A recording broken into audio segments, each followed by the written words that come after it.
Good evening, members and members of the public and the press attending. This is the reconvened full council meeting of BCP Council, 3rd of November 2025, and it's been convened to deal only with the items of business not dealt with at the adjourned meeting of the council on the 14th of October 2025. I'm Leslie Dedman, and as chairman of BCP Council, I'll be chairing this meeting, and I shall be supported by the Vice Chairman, Councillor Simon Bull. I'm going to set out the housekeeping arrangements for this meeting, and please note that this meeting is being recorded by the Council for live and subsequent broadcast, and it will be published on the Council website for a minimum of 6 months. So in order to ensure the meeting is managed effectively, please could everyone follow the ground rules. If you wish to speak, please indicate that you wish to do so by pressing the button on your microphone. And where there appears to be a consensus in the meeting for a motion, I will ask if there is any dissension. When a formal vote is required, this will be carried out via our desk equipment, and the results will be displayed on the screens in the chamber. And if requested, a recorded vote will require support from a quarter of the members present at the meeting. And if agreed, that also will be carried out via the desk equipment. And the results of any recorded vote will be displayed on the screens, and the named voting result will of course be included in the minutes of the meeting. Please could members indicate to me if they're leaving the meeting, and sign out of your microphone by touching the screen and selecting the sign out option. Thank you. In accordance with the Constitution, I will allow for comfort breaks as appropriate, but could you please avoid leaving the meeting during any debate? And of course, point of order raised will or must state the applicable constitutional provision, which I know we all do now. Thank you. Now, I will assume that all councillors will uphold the highest standards of conduct during our meeting and treat each other with courtesy and consideration. And as a reminder, this is a meeting being held in public. It's not a public meeting.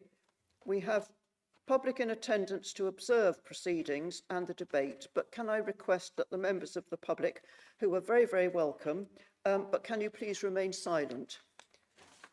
Right, now members, can I take this opportunity to remind all members that this council unanimously agreed to sign up to the Debate Not Hate campaign statement.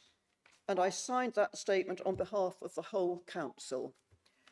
And the motion was moved by Councillor Trent. Thank you very much, Councillor Trent.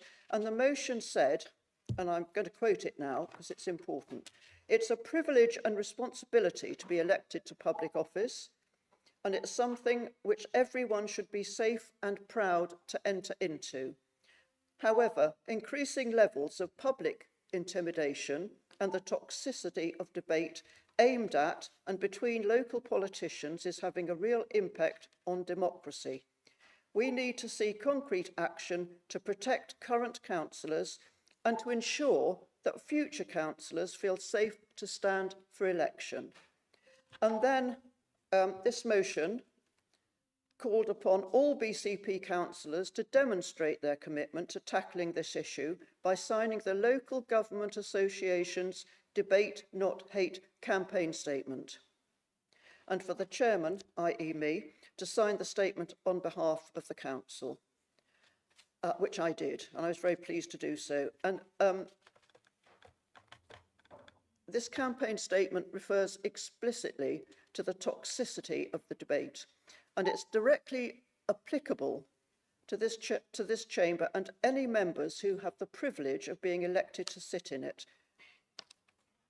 Members of the public, local and wider, follow these debates and they will form opinions. And they expect the high standards of behaviour and debate that I always mention in my preamble, and I've always assumed that we were following it ourselves. We can't demand of the public what we are not demonstrating by our own conduct. And especially we are we need to welcome any resident who takes the time and effort to take part in the council process. So I hope I'm making it clear that I am a bit concerned about how members have been engaging with each other. And we don't want anybody to be put off from standing to election by what they witness in this chamber. So, sorry, thank you, George.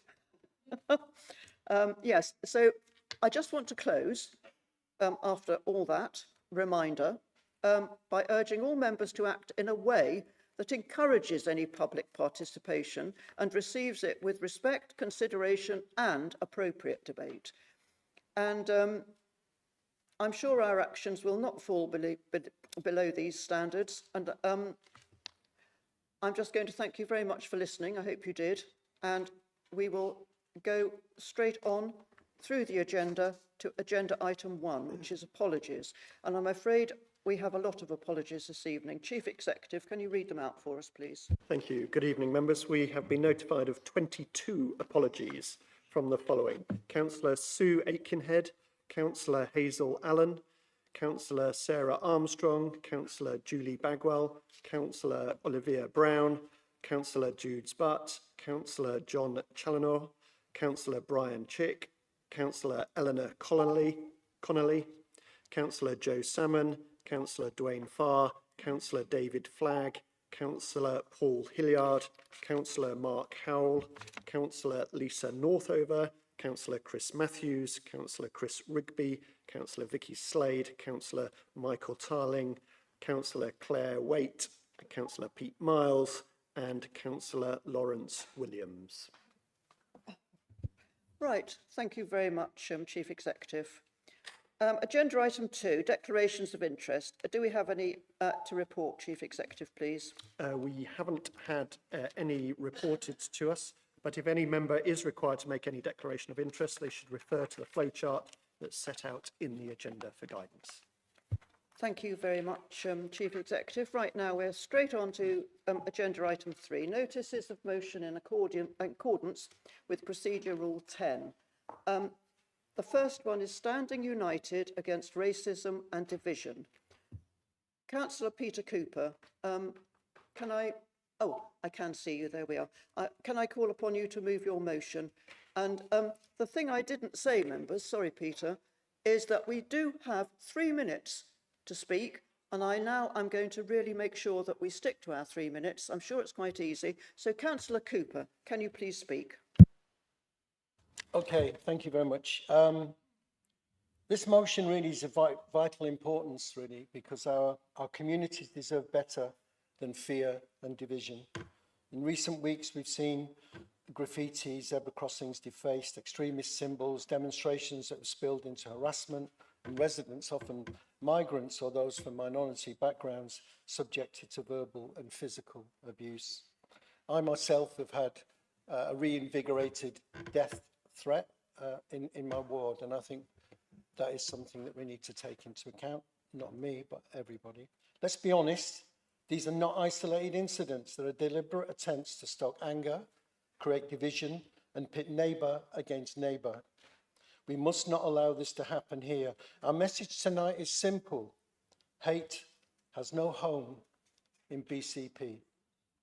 This motion calls for the Council to take a stand, not just in words, but in action, to work with community leaders, the police, schools, voluntary groups, to challenge racism, homophobia, misogyny, and every other form of hate, to support the education that builds understanding and empathy, because no one is born hating, and to speak out together across political lines wherever intolerance or misinformation tries to take root. The Labour Group is united in our belief that we have a duty to comfort the oppressed and challenge the oppressor. And that means standing behind those who are targeted, whether they are refugees, LGBTQ+ residents, women, or anyone else made to feel unsafe, and showing that this council stands firmly with them. We also recognise that some of these tensions stem from national policy failures. Years of government neglect have left councils and communities to manage the consequences of a broken asylum system. The use of hotels as emergency accommodation is not a choice we made locally, it's an inherited problem. Years of government neglect have left councils and communities hanging from a thread. But while we push for reform, we can still lead with compassion, understanding and fairness here at home. This motion is not about party politics. It's about democracy and decency, about saying clearly that everyone, regardless of background, deserves to live without fear. It's about defending the lives and the values that make our towns and neighbourhoods worth living in, solidarity, fairness and respect. So I ask every councillor in this chamber to join me in backing this motion, or us, I should say, to send a message that in BCP, hate will be challenged, communities will be protected, and together we will stand firm against division. Hope, not hate. And I'll finish on, there is only one race, and that's the human race. Thank you. Thank you, Councillor Cooper. Councillor Patrick Canavan, I think you wish to second the motion. Yes, just going to formally second it and reserve my right, Chair. Thank you. Right. Members who wish to speak. Councillor Bartlett. Thank you, Madam Chair. I have an amendment I wish to propose for this motion, please. Sorry, Councillor Bartlett, I couldn't quite catch that. Can you repeat? So, yeah, I have a proposed amendment to this motion, if I may. Right, thank you. Do you want to put the amendment now? Yes, I would, with the yeah. seconder? I agree with all the sentiments that the motion has put, with one exception, that it just focuses on far right. My view is that it's all extremist activity, and I think that it would be appropriate to include all extremist activity in this motion. And what I would propose, therefore, there, in where the motion says council therefore resolves to, under paragraph 1, I would replace the words far right with all extremist marches, and in paragraph 5, that the leader writes to the Home Secretary and the Secretary of State for Housing, Communities and Local Government, calling for stronger national support and resources to tackle the rise in extremist activity and hate crime. I have forwarded that amendment to Democratic Services, and that's really the extent of the amendment. And do you have a seconder, Councillor Bart? Yes, I do.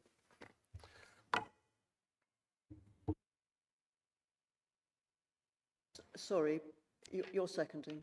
Oh. Yes. Surrounding. I'm so Thank sorry. you. Thank you, Madam Chair. Happy to second and reserve my right to speak. Thank you. Thank you. So we have an amendment on the table, members. So first of all, can I ask Councillor Cooper if you would accept the amendment? No, I won't accept the amendment, or we won't. Would you like me to say why? You can. Yes, absolutely. No? Okay, cool.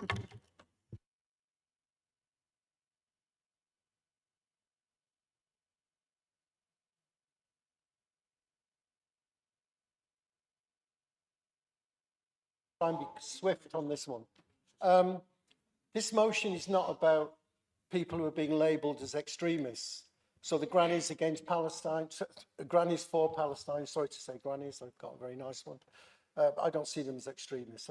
You know, we don't get the Liberal Democrats threatening me in my ward. Yeah, we don't get the Greens threatening me in my ward. This is about the far right, okay?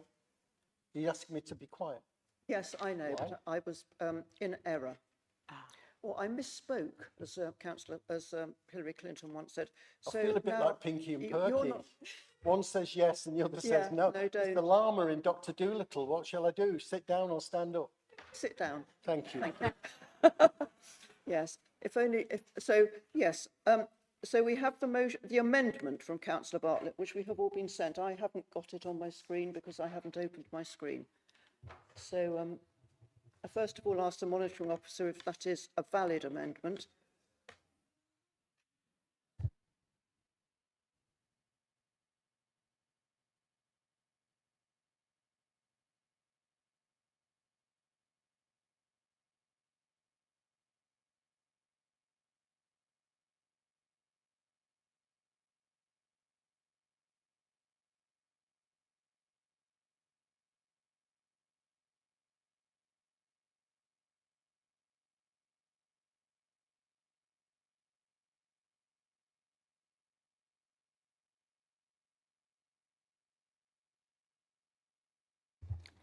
Members, we're just sending it round at the moment.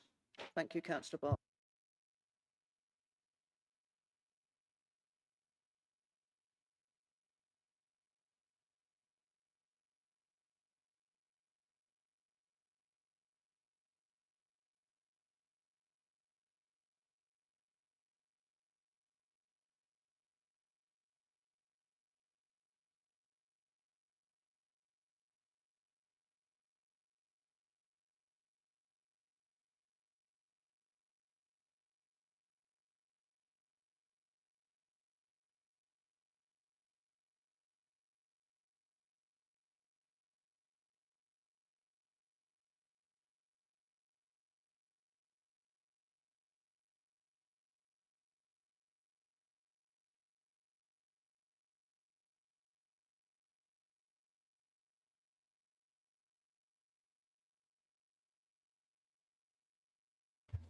Members, everybody should have this now on their email screen.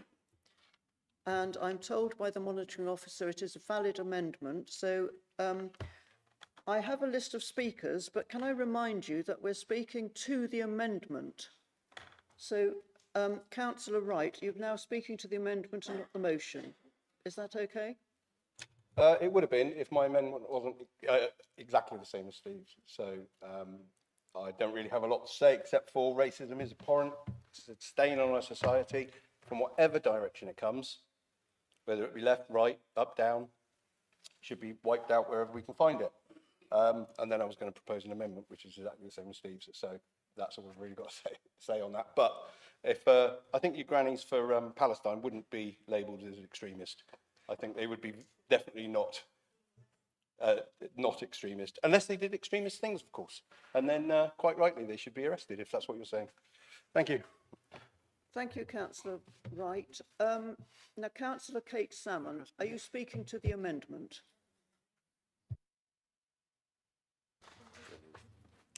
Thank you, Chair. Yes, I was going to say something else, but I will speak against this amendment because I do think that this motion is about a specific situation locally. We aren't seeing other types of extremism in our town at the moment. We are seeing a specific type of extremism, and this motion is attempting to address that. So I don't think it makes any sense to change the words. It muddies it, makes it less clear. That's all. I do also want to put another amendment, which I have circulated to everyone, but I will wait my turn for that. Thank you, councillor Salmon. Can you turn your microphone off, please? Councillor Trent, you're speaking to the amendment. Yes, thank you, Chair. I tend to agree almost 2/3 of the way towards the original, as put by Councillor Cooper. And because I think if it just says extremist, there are lots of groups that get labelled as extremist unfairly. Climate activists are getting labelled as extremist. And but I do but I do agree that you know, it should condemn extremists, but it still include the far right, because it's the far right that have been causing the most disruption in our community. That's where the hatred is being sown. So I think the far right should still be referenced in the amendment. So I don't support the amendment as it's proposed, but I think, you know, wording it so it does cover all forms of extremism is fair enough. But I do think that we need to take account that the problem is the far right that's stirring up hatred in our community and needs to be dealt with. Thank you, Councillor Trent. Councillor Earl. Thank you, Chair. When I heard the amendment, it reminded me of the way that the far right in America decided to relabel Black Lives Matter as All Lives Matter, which completely diluted the situation and dehumanised the people who were experiencing hate crime. I think that if Councillor Bartlett wants to bring another motion specifically about extremism, then you should do that next time to the next meeting. But I don't think that now is the place, because this is addressing a specific issue in our communities that is causing deep divisions, and that's why I won't support the amendment. Thank you. Councillor Farquhar. Thank you, Chair. I will be supporting Councillor Cooper in rejecting this amendment for the reasons which have already been stated. I know that there will be members in this room, like myself, who have faced the far right on the streets of London and now, unfortunately, on the streets of Bournemouth. And particularly since the nature of social media is that it is being used by the far right for a rallying call at moment's notice to turn out what they refer to as boots on the ground. And that's on the streets of Southampton and it's on the streets of Bournemouth. I was just reading an article just this afternoon that directly following the abhorrent attack on the train of a knife man, within a very short period of time, these far-right groups were already rallying troops to stand against their chosen target and to spread division and using this incident. And we've had that before with previous attacks, and we've seen the outcome of that. And it's more than just division. It actually leads to violence and actual threats of harm and risk of set fire to asylum locations for those that are undocumented. So I think we need to be very clear that we're standing against the far right, as we have done. As we have done. Please be quiet in the gallery. Thank you. We have done. I think the speaker there was trying to indicate that, yes, I stood against the far right outside accommodation. And I will continue to do so because I think we need to send a very clear message of who we are actually trying to prevent spreading division within our own town and elsewhere. Thank you very much, Chair. Thank you, Councillor Farquhar. Councillor Dove.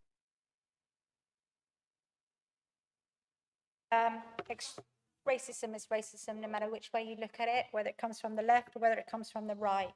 The fact that they are absolutely singling this out as a far right issue alone is misleading, it's divisive, and it is incorrect. We see all sorts of hate on our streets. Me and my children, of course, experience it more than anyone here in this chamber tonight. So do not tell me this is just about the far right, because it absolutely is not.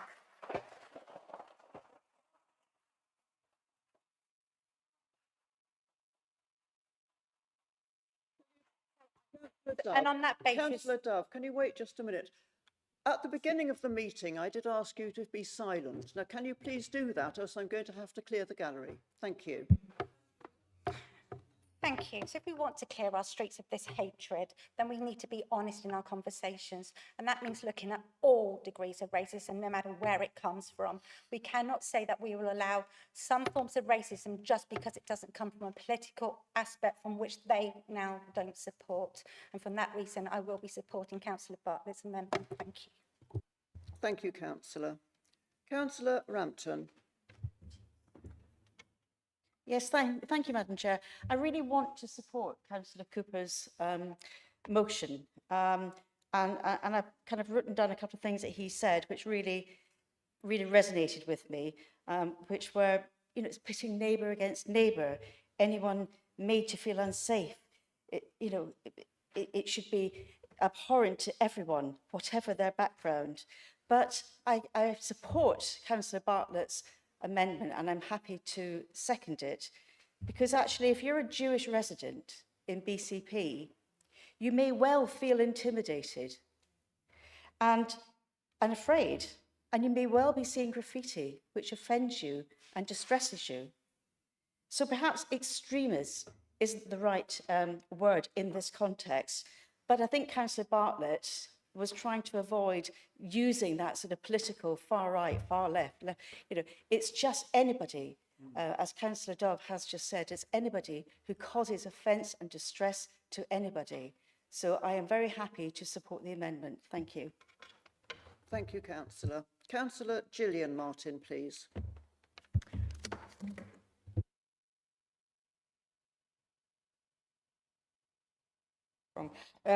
Well, the biggest thing for me, why I would support the amendment from Councillor Bartlett, is that how do you define if something is far right? Is there a diagnostic tool? We're asking for support and resources for any extremist activity and hate crime, and I would echo the words of Bobby Dove as well. Thank you. Are we going to have to identify specific traits to get help from the government? Are we going to have to identify that people are far right? There's no way of identifying if somebody or if a group is far right. There are no official diagnostic traits. So therefore, I think I would support Councillor Bartlett's amendment for that reason alone. Thank you, members. We have all had a chance to speak on the amendment to the motion. So I'm going to ask if you can all vote, and I don't want consensus, I want a vote with the machines, thank you, please. So all in favour of Councillor... Oh, sorry. Oh, I'm so sorry. Yes, Councillor Bartlett, I should have asked you to sum up first.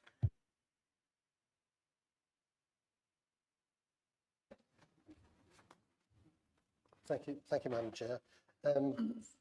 Just picking up a couple of points, you know, this is about racism or preventing racism, and I absolutely 100% behind that. I have a granddaughter who's of mixed race who's been racially abused in Kinston, and I saw the devastating effect it had on her. So please don't think that what I'm suggesting is anything to do with being, you know, racist. Absolutely 100% behind this. But I just want to make sure that it is coming from aimed at everybody that is likely to cause racism. And from what I've seen, and I've seen the divisions here outside the town hall that have been created by motions raised in this chamber, and we've not seen anything like it before. And all it's done is promote division with our communities, where we've seen one side of the car park shouting at the other side. And, you know, it's just been awful. And it's been promoted by the debate that's been initiated in this chamber. You know, we've got to do something about it, but it's got to be directed at all the people that are involved in that kind of extreme protests. And so it is, picking up on Councillor Earl's point, the specific division is now. It is now. We have that problem now. So that's why I'm opposing the motion as put. It's something that needs to be dealt with now. Councillor Trent talks about, you know, singling out one element of those people causing these issues. It shouldn't be just one element singled out. It's all the people creating these difficulties, all of them. I think it's probably all I've got to say, but I think that'll do, Chair. Thank you. Thank you, Councillor Bartlett. Councillor Cooper, did you want to come back before we go to the vote? Yes. Thank you. You know, the debate is a really healthy one, but I just don't see why people don't get it. I really don't see why people don't get the fact that we have organisations that are naming themselves, they're organising on social media, they're a threat in our communities, and they call themselves the far right, and they're doing harm, and they continue to do harm. My grandchildren, who are both black, my grandson has been beaten up by a guy waving a St. George's flag. And my grandson used to fly the flag every time he saw football. He's now ashamed to do it because he thinks if he flies the St. George people are going to call him a fascist. So I think we've got to get this right. It's not about extremism. If you want to go for that, then that's a different motion. It's a totally different motion. This is about an existential threat in our communities, where we have people who mean to do harm, whether by division or intent, either by physical or through social media, either by threat or intimidation. By saying, I'm going to come to your surgery and I'm going to sort you. I put a leaflet through a door the other day, Union Jack's all over the place, St. George is all over the place. He comes out and he went, you're dead. That's what this guy said to me, in my territory, a few hundred yards from my house. They are emboldened by the antics of Nigel Farage and Reform, whether we like it or not. Whoa.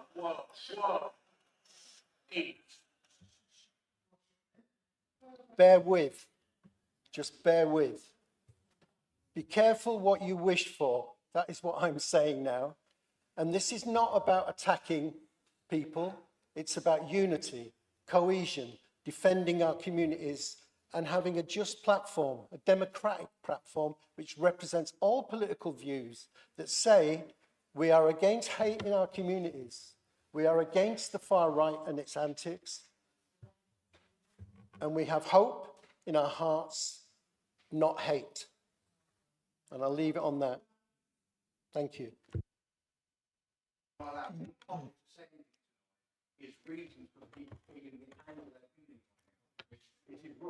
No, it isn't. This... Can you just cease, please? The meeting is being run as it should be run, thank you. Right, Councillor Cooper, you've spoken on the motion, on the amendment to the motion. We've debated the amendment to the motion. Now I'm going to ask for a vote on the amendment which was put by Councillor Bartlett. So if you were in favour of the amendment to Councillor Cooper's motion, can you please say aye, or obviously on your machines, thank you.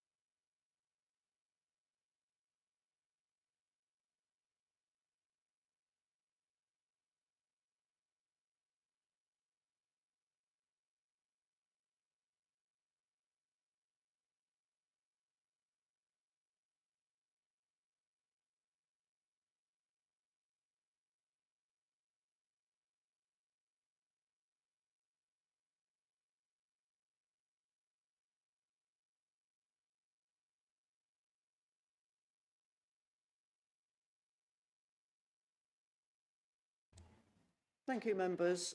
You will see on the screens now that the amendment to the motion was not carried. And that's the voting results. Thank you.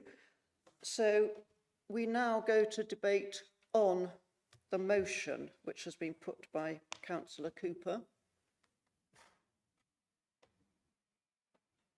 So just wait for the screens to, that's right, we finished that. Right. Now, do we have a speaker on the motion, please? Right. Oh, Councillor Bartlett again. Thank you. Just a point of order, Madam Chair. I did a winding up of the amendments, and I think we should have gone to a vote on the amendment at that point. But you actually then gave the floor to Councillor Cooper, who then yes, I was instructed that Councillor Cooper had the right of reply to your amendment. Okay, if that's the case, I apologise. Thank you, Chair. Right, so the next speaker on the motion is Councillor Salmon. Thank you, Chair. Do you want to put your amendment? So I'm sorry, I'm standing up because I also have an amendment to propose, but I'm aware that there's someone else who also has an amendment to propose, and I just want to see if they want to go first. No? Okay. So I have circulated a proposed amendment And do to you this have a motion. seconder, Councillor Salmon? And Councillor Bull has, Councillor, sorry, who? yeah, Councillor Bull has Councillor Bull, agreed to absolutely. second it. Did you want me to speak to that? You've sent it round already, so members. It's been circulated, yes. Oh, right. Members, we now look for another amendment to come round.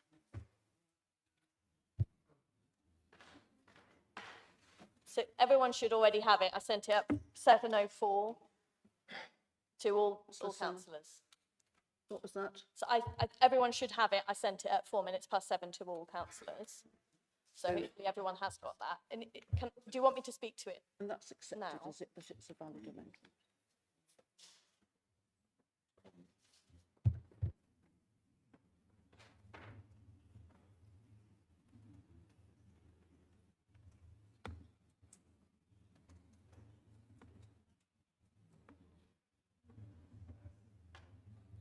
Yes? You want me to speak to it now? We're just finding it on the screens, thank you, councillors. Sorry.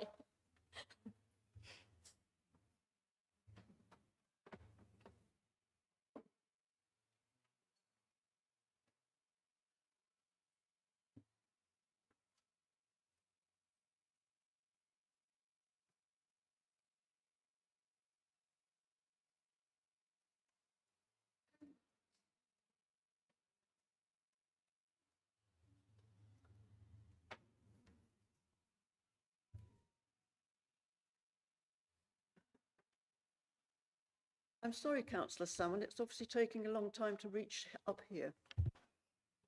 I have it from Sarah.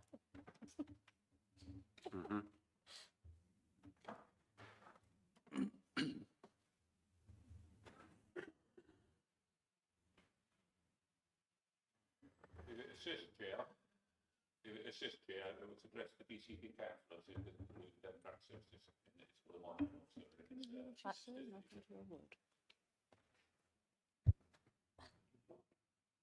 I had already sent it to Democratic Services earlier. Councillor Salmon, we've got it and now we're reading it.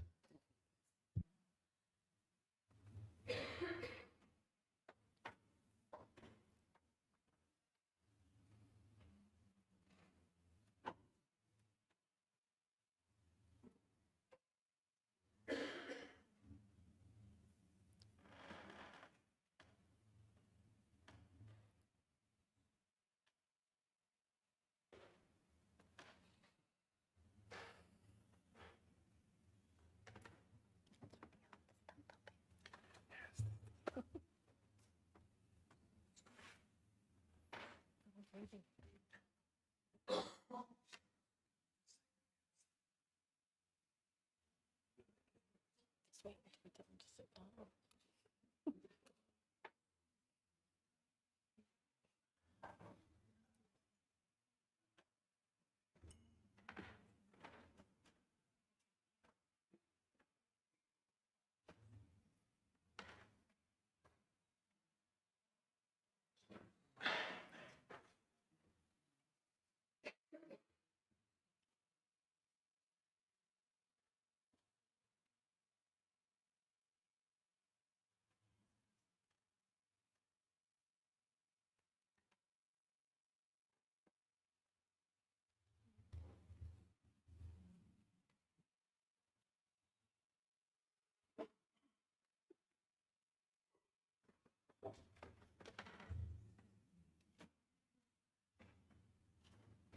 Thank you, Councillor Salmon. It's all arrived and it's been accepted as a valid amendment. Councillor Cooper, you've seen it. You're not, are you? Yes, we're fine with it. Okay. What, you would accept it then, would you? As, right. We've discussed it. Yeah, fine.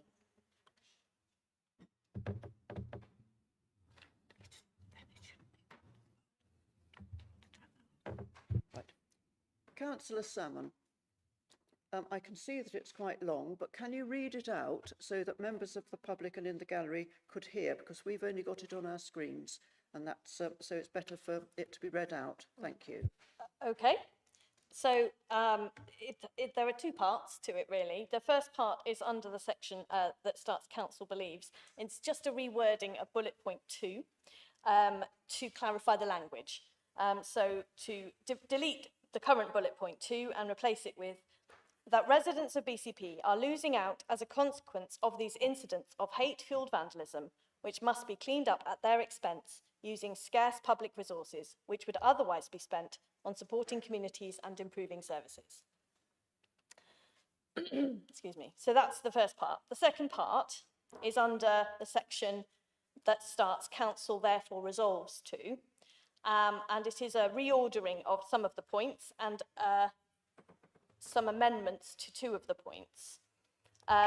They are amendments that just seek to, again, to clarify and strengthen the points. They're not trying to change the thrust of the motion, but make the motion a bit sharper and more specific in what it's asking for. So it's a bit complicated to read it all out, but well, if you just could, so that the gallery can hear, understand. I can, but I'm not sure what exactly you want me to read out. But that whole, I will read out that whole section if that's what you want me to do. The amended section would read: Council therefore resolves to 1. Publicly denounce far-right marches and racist graffiti in BCP, affirming that hate has no home here. 2. Recognise and thank the work of anti-racist groups and campaigners who stand against division and for equality. 3. Establish a BCP anti-racism partnership task group comprising representatives from schools, community groups, faith organisations, Dorset Police and anti-racism campaigners to oversee the development and implementation of anti-racist policies and initiatives and seek external funding to deliver a hate crime action plan. 4. Support the creation of a publicly accessible hate crime action plan, which outlines specific steps the Council and its partners will take to prevent and respond to racist incidents and support victims, with annual progress reports to full Council. And then point 5, request that the leader of the Council writes to the Home Secretary and the Secretary of State for Housing, Communities and Local Government, seeking a meeting with the relevant ministers to discuss increased national support and resources to address hate crime and far-right activity. Full stop. Thank you very much. Thank you. So, Councillor Ball, you're seconding that. Thank you. But Councillor Cooper and Councillor Canavan, you could sit down now, Councillor. Sure, that's welcome. Councillor Cooper and Councillor Canavan, did you indicate that you would accept this amendment? So that means now that as it's been accepted, that becomes the substantive motion.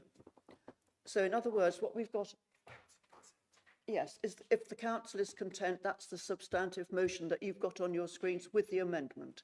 So council, are we accepting the amendment to the motion?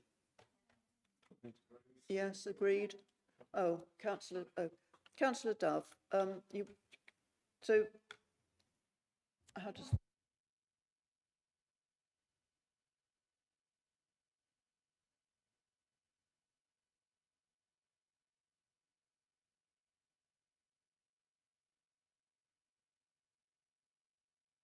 Speaking to anything at the moment, Councillor Dove.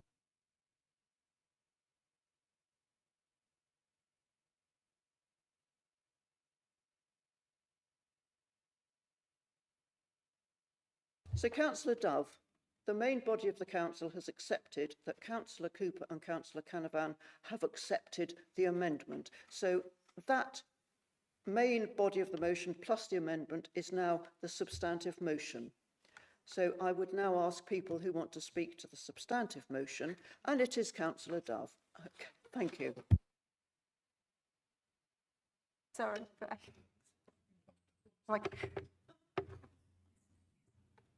You're there, Councillor Dove. Right, thank you very much. I can't accept what is now the new substantive, quite simply because we have a lot of these mechanisms in place, and I think it's a real shame that perhaps whilst I appreciate Councillor Salmon's only been on the council for 18 months, hasn't really sought to find out what the council do already and what the partners that we work with.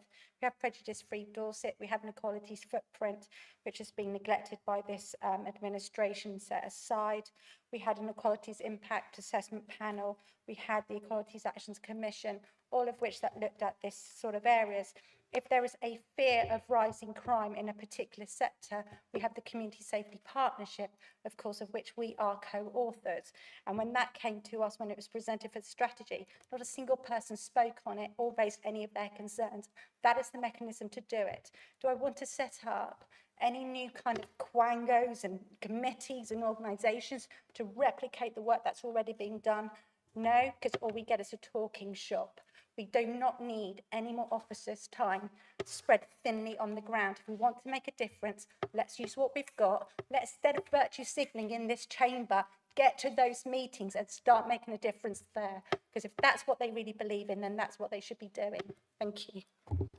Thank you, Councillor Dove. My next speaker on the substantive motion now is Councillor McCormack. Many thanks, Chair. I just wanted to ask the proposer and seconder on their summing up if they could clarify if the racism that is in this motion is also inclusive of anti-white racism, which many in the community feel has been on the rise in recent years.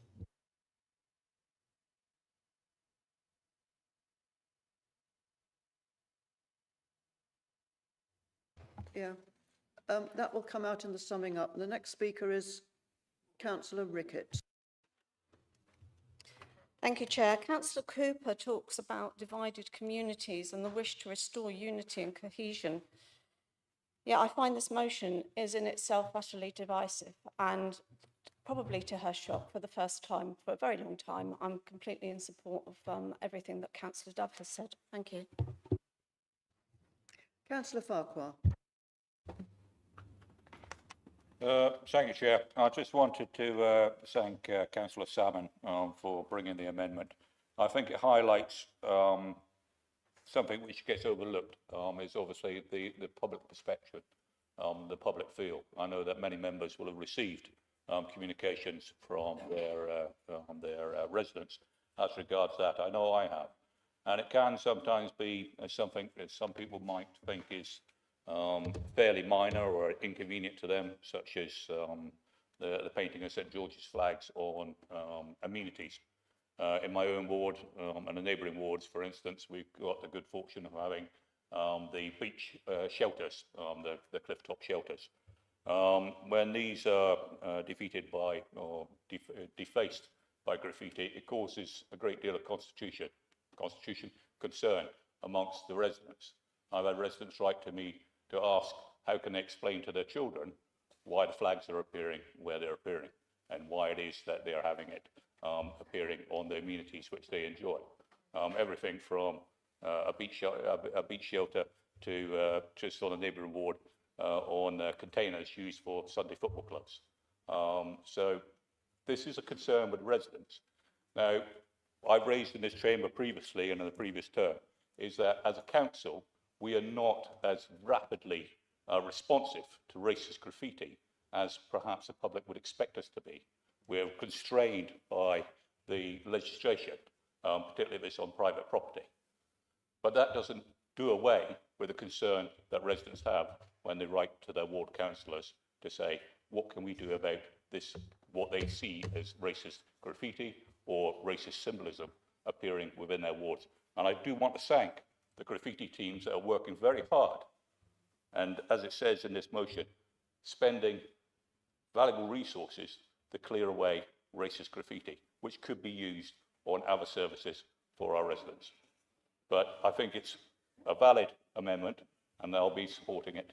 Or it's a valid, substantive, and I will be supporting it as it stands. Thank you. Yes, thank you, Councillor Farquhar. Yes, it is the substantive motion now. Councillor Moriarty. Thank you, Chair.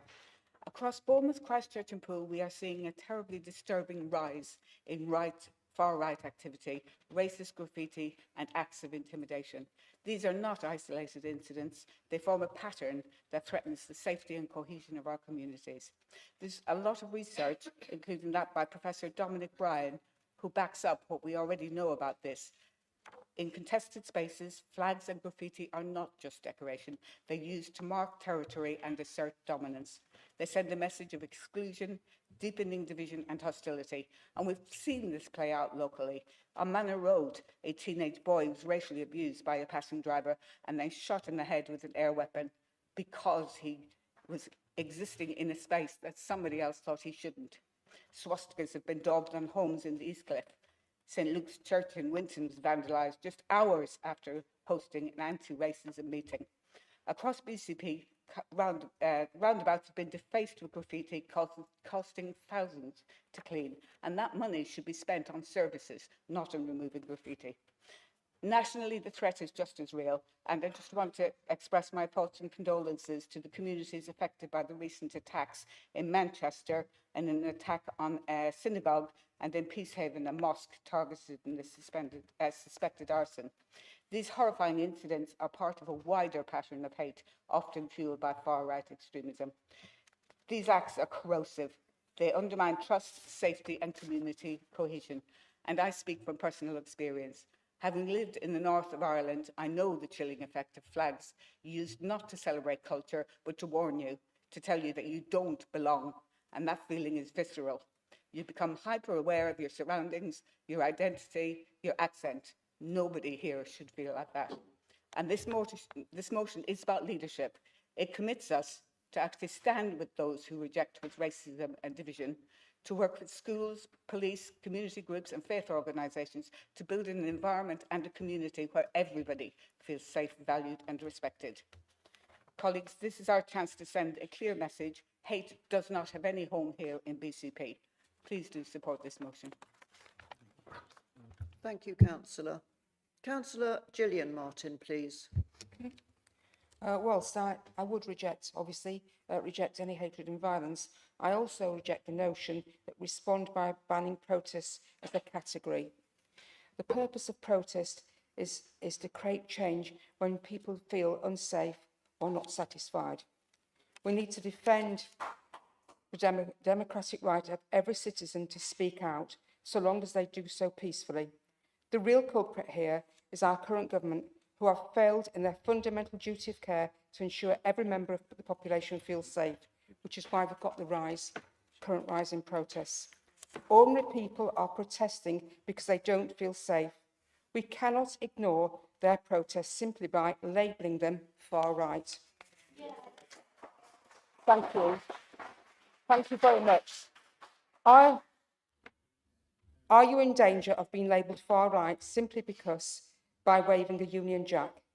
I also support Councillor Bobby Dove's words and Councillor McCormack's words, and there is such a thing as white racism too. Thank you, everybody. Thank you.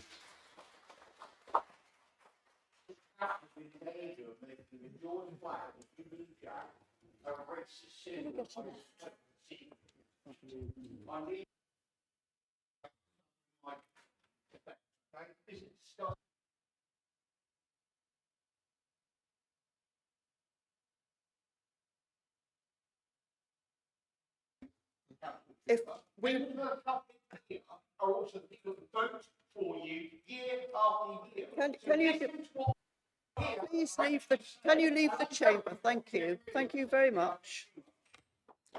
Jolly good. Right.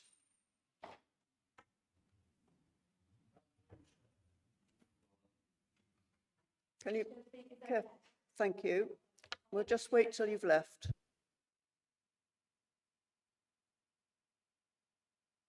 Councillor Slade.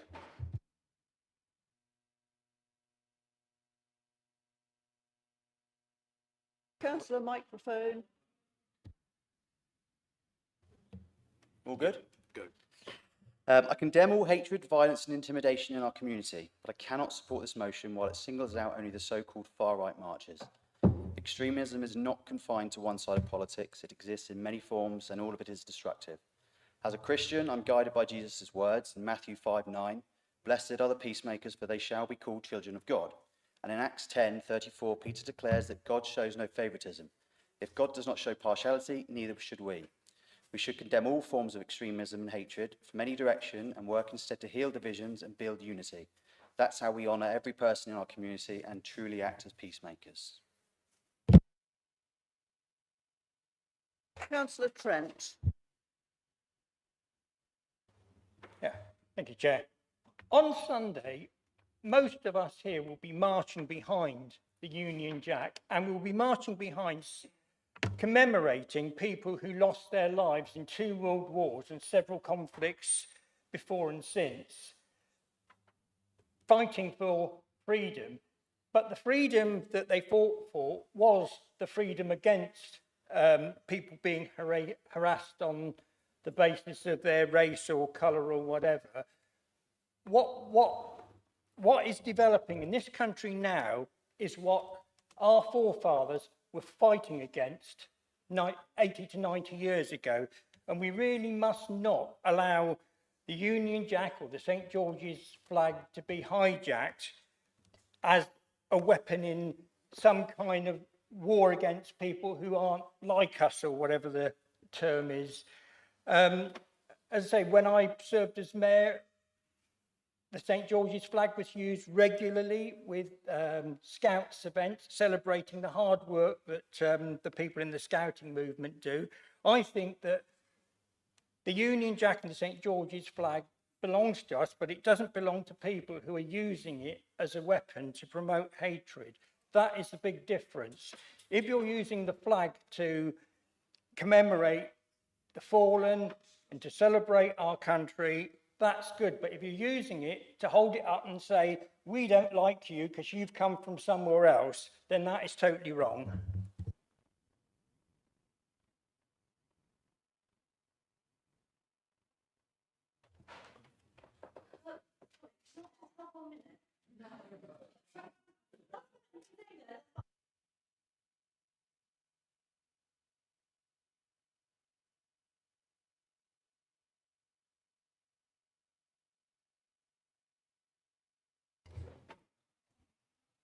Members, we've all spoken on the substantive motion, so I now have to ask if Councillor Canavan, who I think reserved your right, Councillor Canavan, you want to speak now to the motion.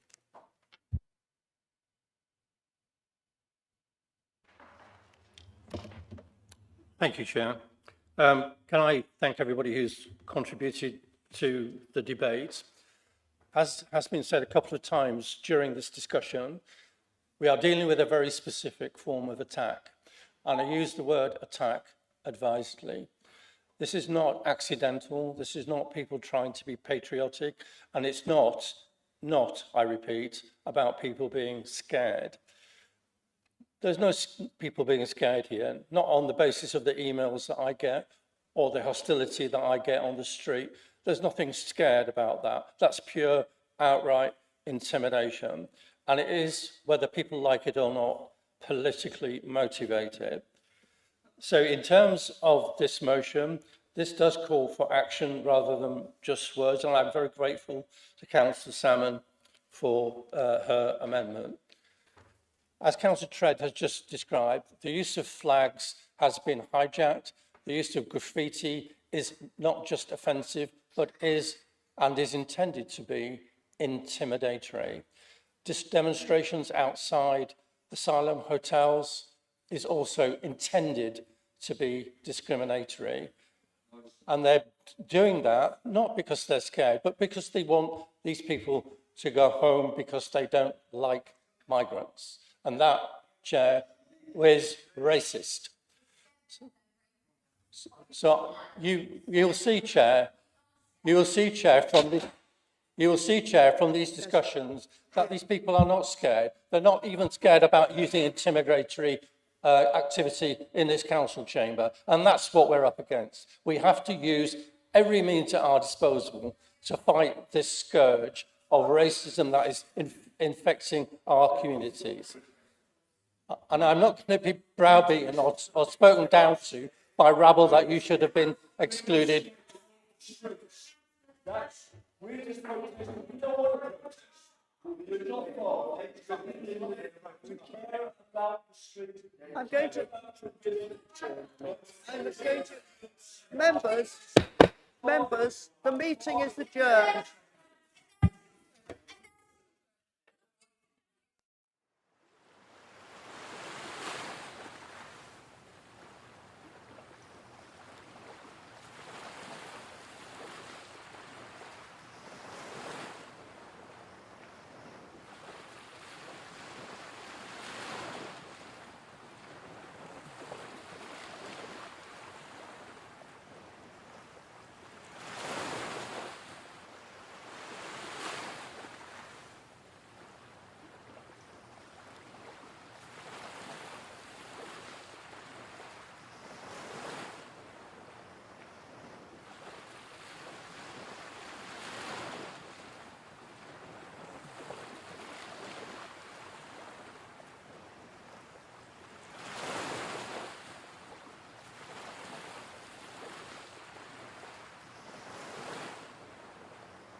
Thank you, members. We will restart our reconvened meeting. Members, we're starting again and we're live. I'm just going to ask our monitoring officer to explain to members and anybody else who is watching, and of course the press, why, although we had members of the public here, they didn't seem to understand the procedure. So, Robin, can I pass to you and ask what they were told initially, please? Thank you, Chair.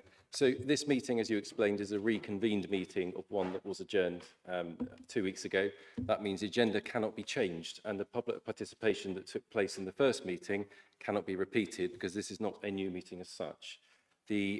Most of those who were objecting, I'm informed, were told about this before and the right way to participate, and all members of the public have the right to participate in the normal way through the constitutional process, and they can find that online. But to be absolutely clear, there was no right of participation of the public at this meeting due to the nature of it, so nobody was excluded in participating because there's no right to participate anyway.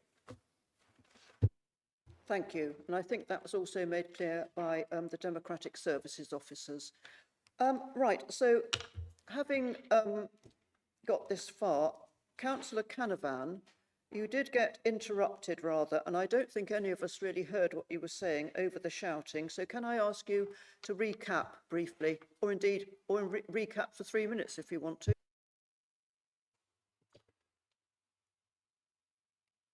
Thank you, Chair. This motion has the heading of standing united against racism, and that's what I'm asking this council to do.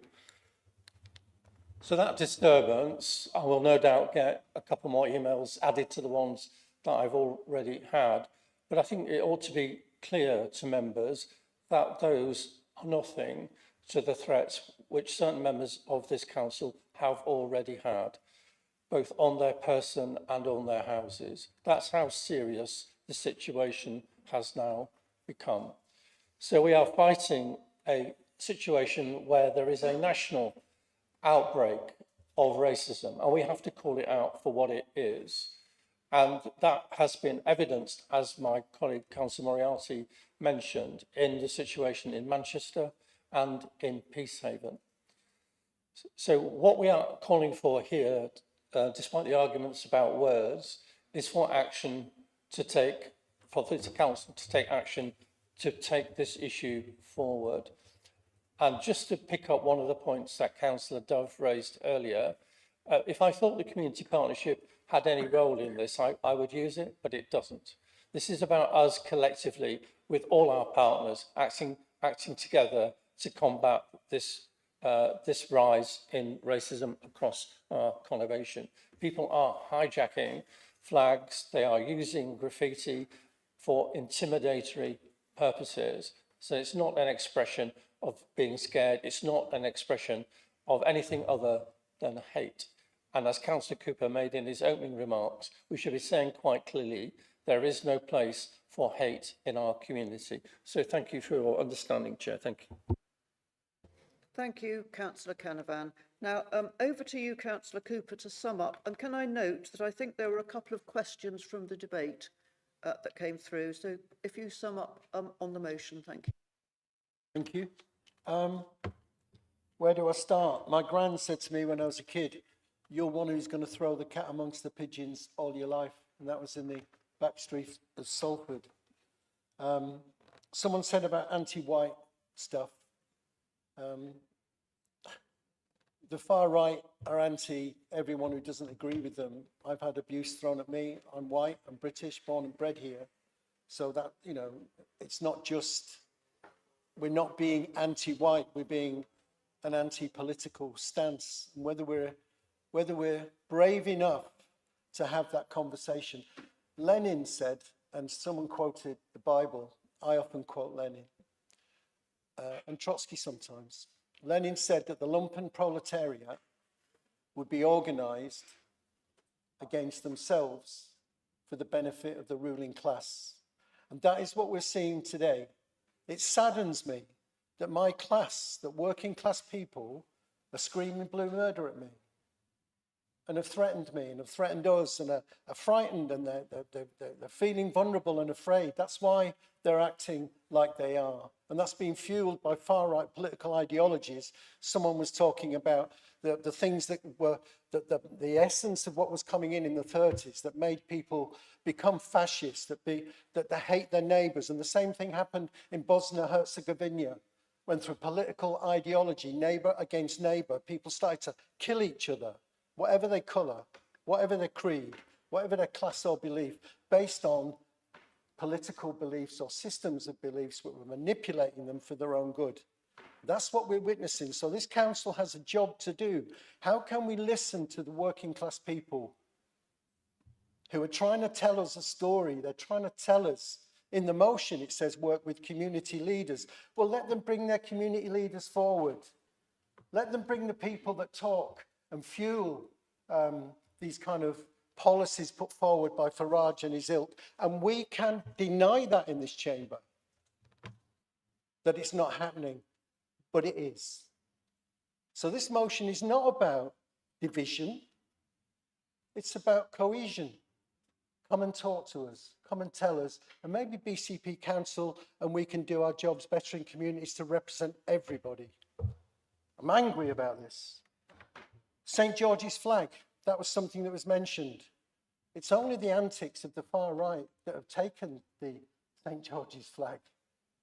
I mentioned the story about my grandson, black, he loves football, lives in Hyams Park. He was beaten up because he's black and gay by people wearing St. George flags. He won't fly it anymore. Yet he was proud to fly it. So that's one example. I'm sure we've all got these kind of examples. But are we brave enough to take the challenge? You know our enemy. If once we know our enemy, we can work with them. So I just remember, leave you on that note, because I'm a little bit emotional at the moment, and on my guard, because I've got to leave this building and go home. Think what I'm saying about the working class being organised against each other. We are our own worst enemy, and we have to work on that. Thank you for those that have supported the motion. Thank you for those who've been brave enough to put their cards on the table and say how we feel, because that's the only way we can grow, is to know how each other feels. Councillor Cooper. Thank you, I'm Thank stopping. you very much. I could go on all night, but I won't. Yeah, well, Thank I'm you. sure. Thank you. Right, members, we've debated that very fully, I believe, and I don't think we'll go for consensus. I think we will go, unless anybody is asking for a recorded vote, which I think they're not, we will just go for a vote with our machines. Thank you. So all those in favour of the motion, vote now, either yes or no, or abstain.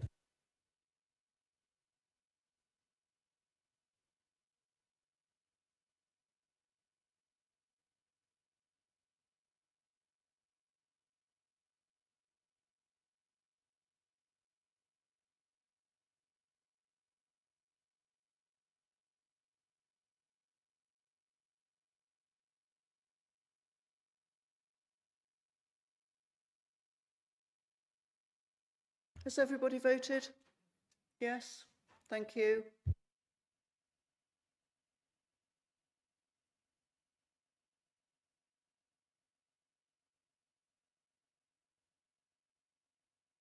Right, thank you, members. You can see on the screen that that was carried.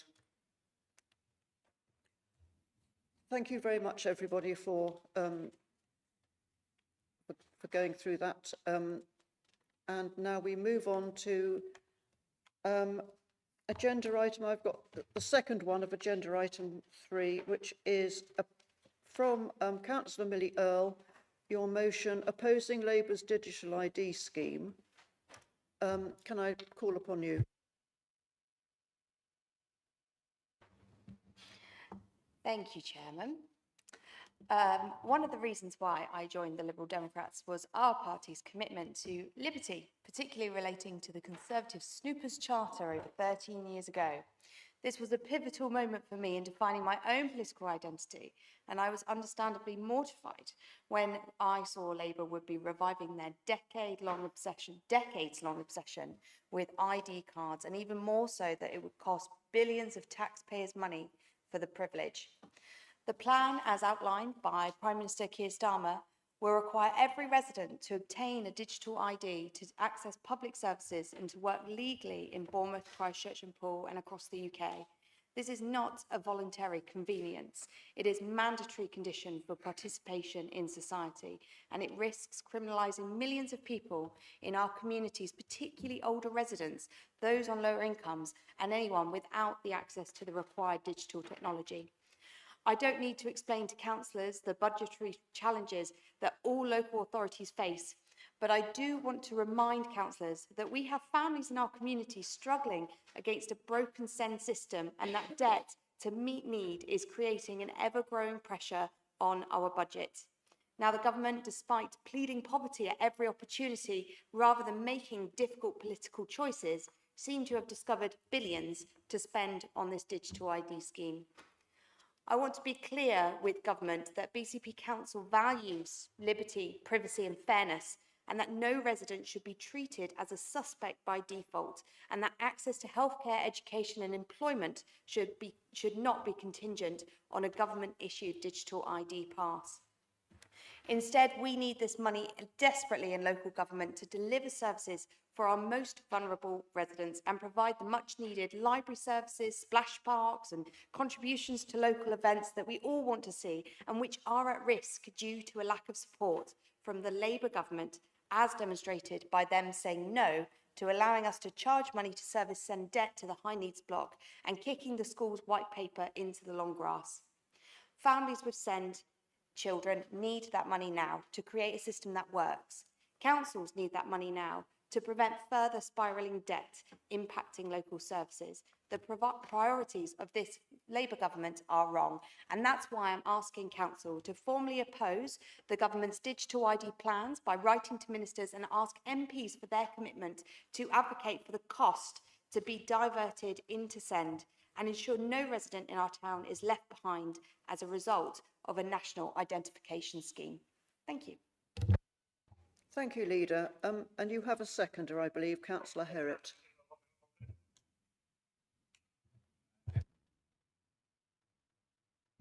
Thank you. Thank you, members. So we have got this before us. Have I got a list of speakers? Nobody seems to be coming up. Yes, Councillor Bartlett. Thank you, Chair. I will oppose this motion. I held a military ID card for about 23 years and I couldn't get in anywhere without it. I got used to carrying this around. I would have preferred to have had a chip in my ear so I could have just walked in and out without showing it. So a digital ID would, you know, about 30 years ago, I would have found very useful. But when you think about modern living today, if only yesterday, or a couple of days ago, I had to register with Companies House with a special code. And I had to do this by verifying my identity through a OneGov login. Now, this is the sign of the times for everybody. This is what will make the government more efficient, and it will, in the long term, save a lot of money, because all the government services will be provided to individuals that have identified themselves through biometric passports. And let's not forget that we all have a digital identity through our driving licenses, through our passports, through our national insurance numbers. The list goes on and on. You know, the data is already there with the government. I think they just want to put it together in one place to make things more efficient. I personally have no qualms whatsoever with having a digital ID, and I support it. Now, I have to say that I had to take a deep swallow when I saw some of the words in this paper, because I noticed that the council believes what they're asking is that the council believes that the Labour scheme represents an expensive measure that will undermine public trust. Well, I have to say, pour the kettle black, calling the kettle black here. They are obviously experts at this because they've just wasted £1 million by forcing an election which they could have put off for 12 months. And so please don't have a go at the government about trying to save money when you've just wasted £1 million at a stroke and without any due consideration for the real effect it had on our taxpayers. I won't support this. Thank you. Thank you. Councillor Cooper.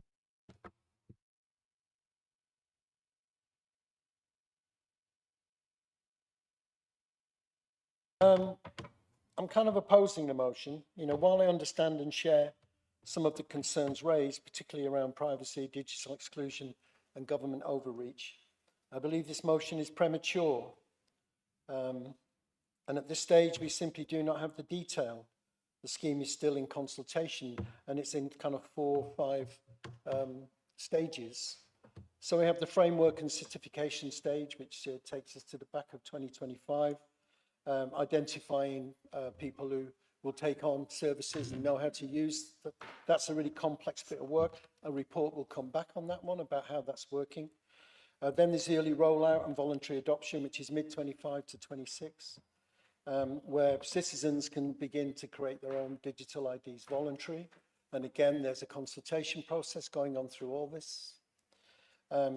Phase 3, there's an expansion across all sectors, 26, 28, a wider rollout for government services such as tax benefits, NHS logins, etc. Phase 4, mandatory right to work by 2029. It's a kind of a long way off. So, as I say, although I have some very deep concerns about it, you're shaking your head there. Remind me of my granddad. That's what he used to do. That used to make me worse. Thank you. No personal Sorry. remarks. Thank you. It's a long way off. But what we should be doing, because I have some real reservations about digital ID, is what we should be doing instead is calling for clarity, accountability, asking government to ensure inclusion for those without digital access to protect personal data and to prevent any form of mission creep. Opposing something in principle before knowing what it is serves no one, least of all our residents who deserves facts, really, not fear or assumptions. Let's commit instead to scrutiny and fairness and reserve judgment until the full framework is before us. Thank you. Thank you. Councillor Hadley. Thank you. Yeah, I spent most of my career working in the NHS in a digital role, and a large part of that was dealing with the National Programme for IT, which was a huge waste of public money. But partly that was just the way in which the external contractor just didn't have a clue about our process and what we needed to do.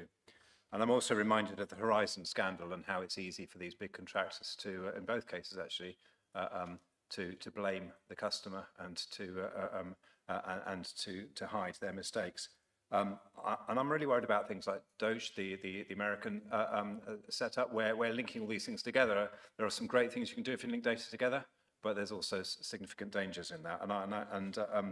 I don't actually trust that we will get a good system out of this unless they're really careful.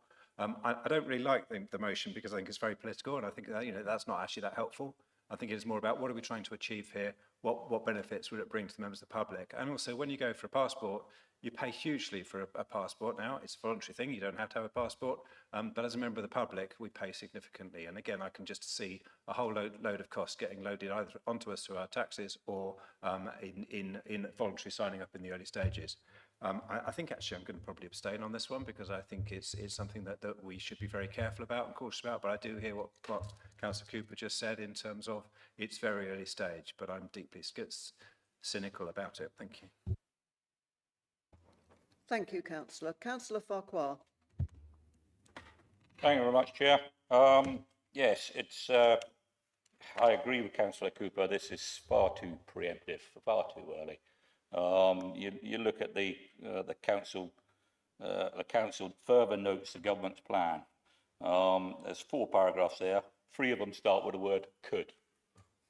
The next one that doesn't start with the word could raises significant privacy and civil liberties concerns. Well, that's one of the reasons we're here to debate it. But as has been said elsewhere, there is experts that square that one away. I just want to use my own particular example and that of some residents. My own particular example of I've been doing a self-assessment form. I like Councillor Bartlett's idea to have a chip implanted in your ear, particularly for those of us that served in uniform. It would have been quite handy, but I don't know if I'd put it in my ear, but there you have it. That's a personal choice, I guess. But I've been doing self-assessment since the last century. So I have a digital ID already. I have a digital ID called the Government Gateway that gives me access to pretty much any government service which I want, from pension advice to tax returns, to a variety of other services which are available through the government. It's digital. I don't have it on a piece of paper. Yeah. I may have it on a few devices, yeah, but it's held digitally. So when I log on from a new mobile phone because I've dropped mine again, guess what? I punch in my email address and I says, oh yeah, George, answer a few questions, and away you go. You've got access to what you need to do. And I'm notoriously late in returning my own tax return, so that's often on the penultimate day of the tax year. I also use the NHS app. The NHS app gives me access to any services which I wish, from actually booking an appointment to a repeat prescription or getting access to the NHS. Again, a service which is provisioned to people that are digitally identified.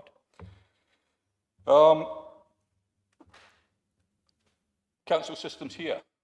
I myself as a councillor use 3 or 4 different passwords to get access to the different component parts, particularly when you want to actually fill in a petition which is on their own website.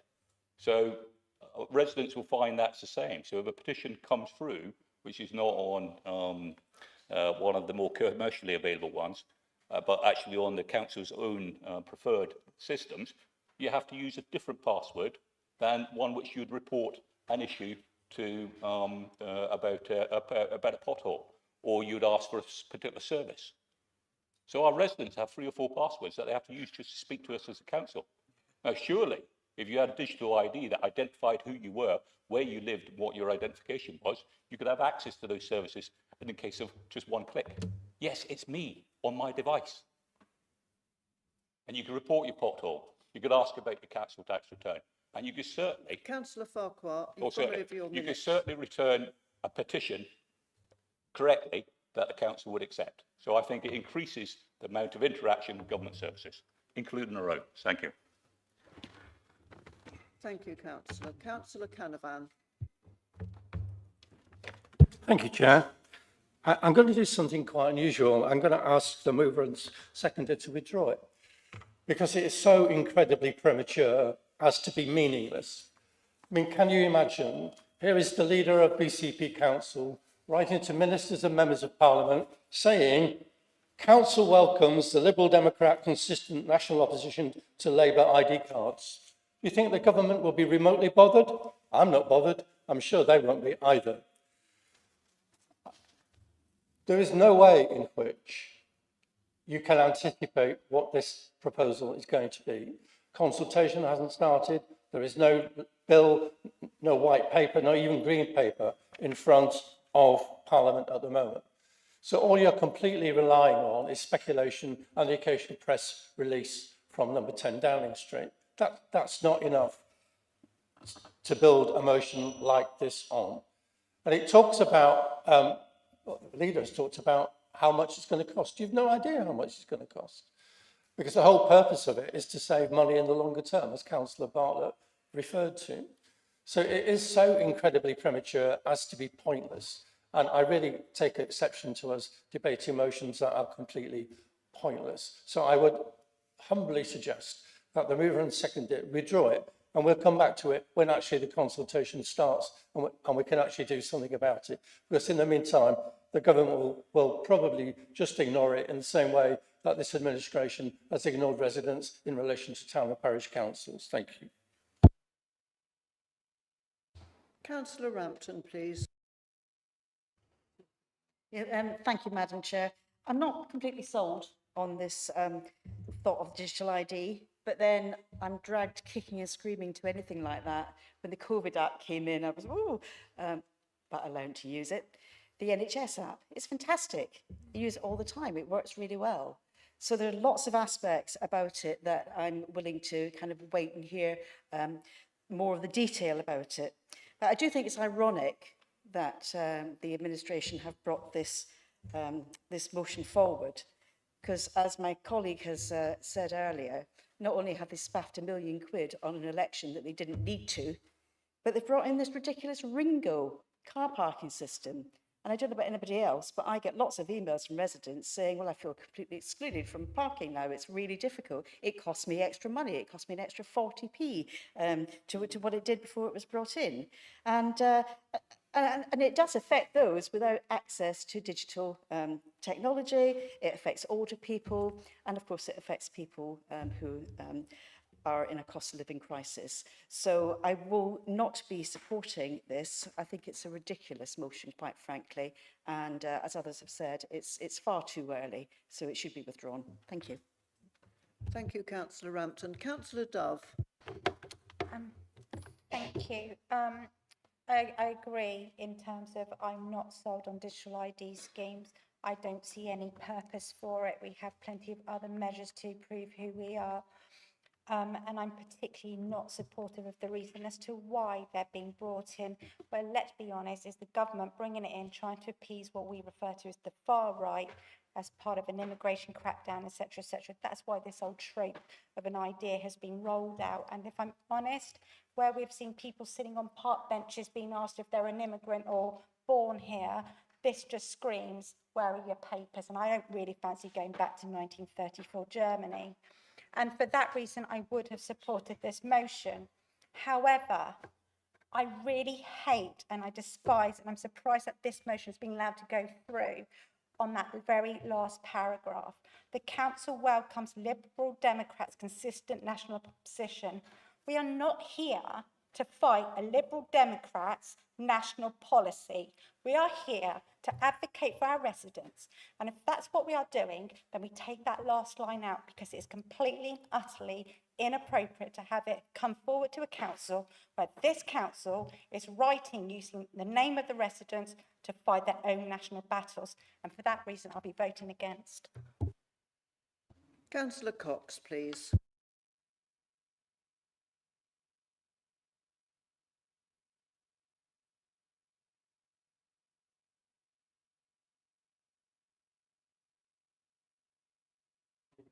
Councillor Canavan has sort of said that we can't anticipate what it will be like. I'm afraid we can anticipate what it will be like. It's very clear what it's going to be like. You've also said you can't anticipate what it will cost. Yes, you can. It will be billions and billions, and most of that will be wasted.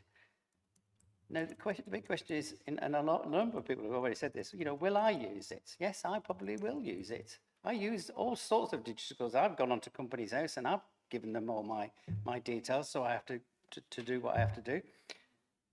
But that's voluntary. I do that voluntarily. This will be compulsory. And that's where I have a real issue with this legislation, or this proposed legislation, is the not voluntary nature of it. And I don't think that's right. And I would recommend Councillor Cooper, in all his readings that he goes, I would just extend it beyond Trotsky and beyond Marx or wherever, and try and read George Orwell, because that would tell him what it would be like. And that's the sort of society we're going to be going along if we do this sort of scheme. Thank you. Thank you, Councillor. Councillor Brown. Thank you, Chair. Just got a few words to say on this, but I did want to just correct something about Ringo app that costs exactly the same as using cash or card. I've used it dozens of times without any problem. Doesn't cost any more, only costs more if you choose to pay extra for SMS messages and stuff. Costs exactly the same. The only change the council made is we now use the one Ringo app rather than having 3 different apps, saving the council a fortune, making it much more efficient. So just wanted to clarify that. Digital ID, I agree with my colleagues. I just think it's costly. I don't believe the IT would ever work. Has major privacy concerns as far as I'm concerned. But I have one particular issue in my role as health and wellbeing portfolio holder, that this requiring residents to obtain digital ID to access public services. I'm interested to hear from colleagues about how they use it for their self-assessment tax and accessing this and using the NHS app. Fantastic, great. I'm not worried about you. I'm worried about the people I hear about when I go to health inequalities conferences. particularly people from certain ethnic groups, particularly men, they find barriers and excuses not to go to the doctors and not to get this checked out or that checked out. And we have a major barrier to overcome to improve health and well-being by removing barriers to some people accessing public health services. And we having to outreach to particular groups to make sure that they are encouraged to access the health services that they need for their own health and well-being, but for whatever reason they make excuses or it's just too difficult to be bothered. This is just adding another barrier. This will increase health inequalities and decrease the take-up of public health services in the groups that need it most. And that's why I'm against it, because I think it just adds a barrier, and what we should be doing is removing barriers, making it easier for people to access the public health services that they pay for with their taxes, that they have every right to access, but we're putting another barrier in front of them accessing it and another excuse for them not to do it. It won't be good for them, it won't be good for us as a society in terms of health outcomes, so that's why I'd be against it. Thank you, Councillor Brown. Councillor Gillian Martin, please. This debate took place, there's actually a petition going round, people probably know, opposing this, the government bringing in the digital ID, and it's actually gone up by 21 signatures since the start of this debate. It's currently standing at 2,933,131 signatures at the moment. So I'm agreeing with Councillor Kavanagh in that I don't think it's going to make an eighth of difference if we write in as well. The government are already ignoring that many signatures. So for that reason, I will be opposing this, because it's just a complete and utter waste of time. The other thing I just wanted to mention, because my colleague over there just said the Ringo, just about the Ringo app. Because apparently prices haven't gone up. That's not true. I pick my grandson up regularly on a Thursday, and the minimum you can pay for is 2 hours. Before the Ringo app, it was £2.50. It's now £3. I make that a price rise. Without being an expert in economics, 50p more is a price rise. Thanks then. Thank you, Councillor Martin. Councillor Rice. I generally agree with the principle of the motion. However, I'm not particularly keen with the usage of the term Liberal Democrat prominently through it. So I would like to put forward an amendment that removes that reference. However, my laptop doesn't have any battery, so I can't read anything out. So I don't know whether it's relatively simple. Could be simply remove the reference to Lib Dems. And I also don't have a seconder. So if anybody supports that, then feel free to second it.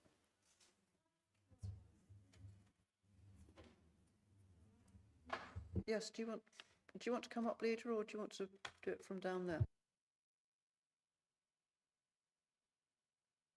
So when we have taken these motions before, I don't know if other councillors remember, but generally the only part of the motion that actually matters to this chamber is council resolves. What the rest does is that it provides that context. So there is no amendment to be made to the rest of it. I did try to clarify that with the monitoring officer prior to this, just to make sure that that way in which we've always done it continues.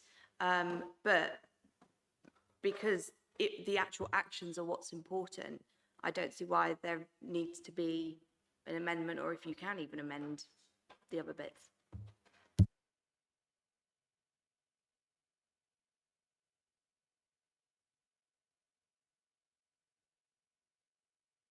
Yes, can you clarify? Thank you, Chair. Yeah, thank you, Leader, through you, Chair. In terms of what's happened consistently, that would remain the case for now, and any changes that we would deem necessary would communicate. So for those purposes, I think, Leader, if the purpose of your motion was from council resolves, then the rest of it wouldn't count as the motion itself, which I think is what you're trying to clarify. And I understand that's what you intend.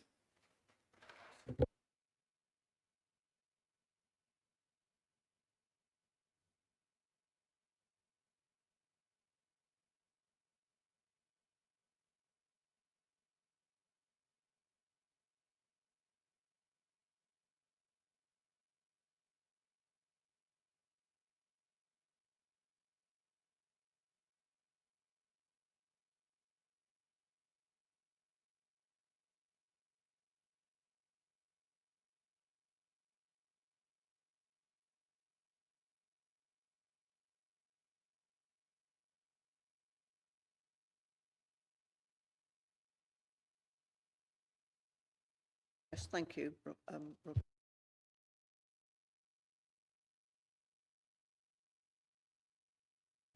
Thank you, Chair. For the purpose of any amendment, I think following the leader's confirmation of what her motion was intended to be, no amendment would be necessary because the reference to the council welcomes would not be part of the motion that the leader intended. So I hope that clarifies.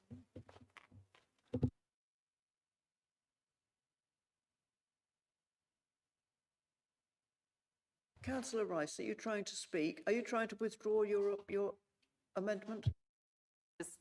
I just wanted to clarify then, so because I didn't have it in front of me, but it would mean that if we voted for this and we wrote to government, then it wouldn't specifically mention anything to do with Lib Dems specifically. Okay, thank you.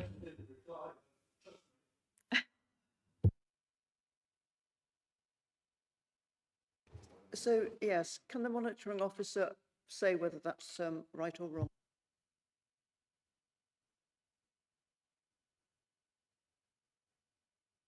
Yeah, typically responding to Councillor Rice's comment, yes, that is correct, because that's what the motion is, from council resolves onwards.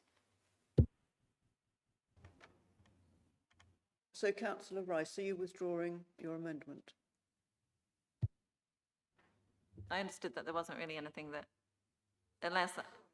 I'm so sorry, I didn't catch that. Can you say it again? Oh, sorry. I understood that there wasn't really anything that I could amend.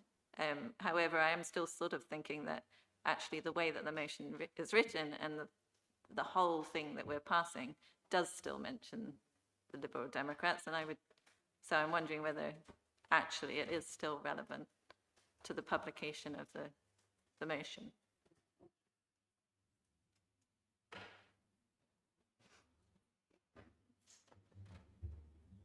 Yeah. Chair, I think to be clear, if the leader confirms again for the purpose of the minutes that not to be included in her motion from council resolves is any mention of the Liberal Democrats, then that will suffice. That should reassure you, Councillor. And for all members present, there will be some guidance that I will issue just to clarify the situation with motions. But for what you've been used to consistently, that's what we continue with as the leader based her motion on that. So to be clear, no amendment is necessary. The leader has confirmed that the paragraph about the Liberal Democrats does not form part of the motion that she intends to be voted upon. Thank you, Councillor Rice. I'm actually going to leave it there because I think we're going round in ever-decreasing circles here. So, thank you. Are you? Oh, right.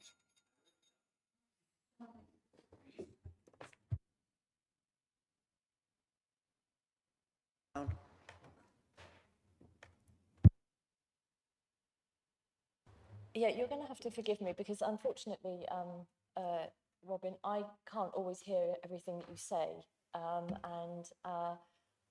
I'm somewhat surprised because the previous motion we amended other parts than just the council resolves to.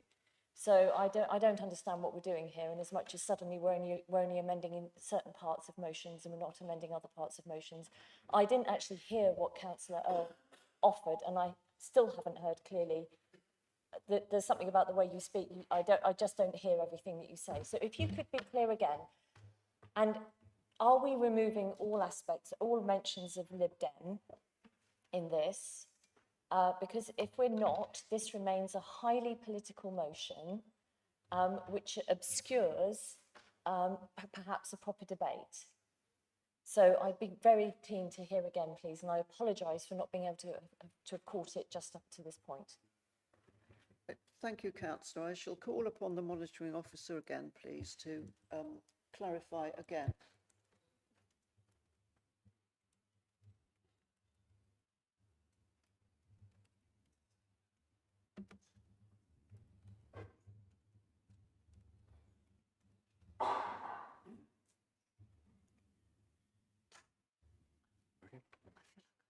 Thank you, Chair. I'll move the microphone. Is that clearer? If I move the microphone clearer? Yeah. The leader has confirmed what the motion is, and she has confirmed the motion does not include anything to do with the Liberal Democrats. She has confirmed that her intended motion was, as reads from council resolves. So therefore, Councillor Rice's amendment would have been to exclude Liberal Democrats. But again, for the purpose of the minutes, it's been formally recorded. So it would not be a formal resolution to mention the Liberal Democrats. So it's irrelevant for those purposes. I hope that clarifies it. Right, members, I'm going to draw this debate on the amendment to a close. No. Right, thank you, Councillor Farquhar. I don't think what's been said here is correct, because for the purposes of the minutes, it is as in the agenda. It doesn't change. So in the public record is what's there, and it's on the public record from here on in. So I don't think it's actually correct that you can actually say the resolution is only this component part that we resolved to, because that's never been the way that it's been since BCP came into creation. And the minutes prove that. And I'm sorry to interrupt you, I have no idea what number that is, but I don't think the advice which has been given here is correct. It might be in a specific way that the leader has said it, and a specific answer to what the leader has said. But in the general all, it doesn't change the fact that this will be minuted. Yes, Councillor Farquhar, it is in the minutes, I agree, but the purpose of having a monitoring officer is to advise, and that's the advice that I can take. I too have my book of words here, and I don't think it covers what Councillor Rice is trying to do. So, as chairman, I am going to draw it. Hang on a minute.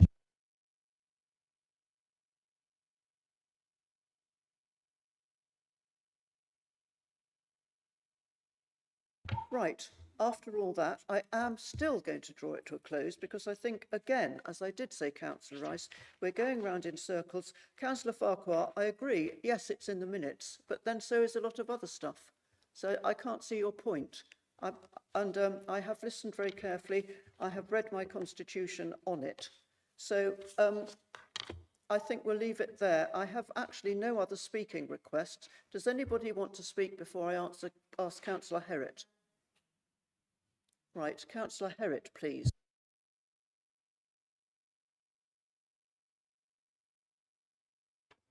I couldn't You remember. have to be firmer, Councillor Herritt, and give it a good push. I'm very sorry, Chair. I couldn't remember whether it just activated when you stood and whether it was being controlled. So Councillor Brown has covered points on Ringo Coston changes. No tariff changes since we moved to the single app. Would welcome hearing from Councillors Frampton and Martin where they have had issues. I'm more than happy to answer those. So a confession is the seconder. If digital ID were introduced on a voluntary basis, I would absolutely be up for it. I'd actually even pay to have it. I moved house 17 times in 22 years. I've run pubs. I've registered births and deaths, and the whole ID thing can be exhausting. In my time in pubs, I saw people lose ID, have fake ID, no ID, paper ID, and ID that people should have embarrassed to even try using. I've had to find a bill that's dated within 3 months when I've taken everything to paperless. But the key here is that I would want to. If I opt in, I'll have had made that choice, and it would genuinely be really useful to me. Making it de facto compulsory is a bit that worries me most. One of the principal reasons from government was clear at the outset. It was going to help deal with illegal immigration. I've carried out literally hundreds of right-to-work checks. I am not convinced that those not completing right-to-work checks right now will be updating their processes to take this on board and start scanning digital ID for their potential employees. So in conclusion, for me, it's great if you can choose. There are undoubtedly some benefits for people that will want them, but to deliver what is essentially mandatory is an entirely wrong approach. The quoted costs, even if at this stage we don't know full detail. When was the last time a government IT project came in on budget? Thanks. Thank you. Leader, can you reply to the debate now, please?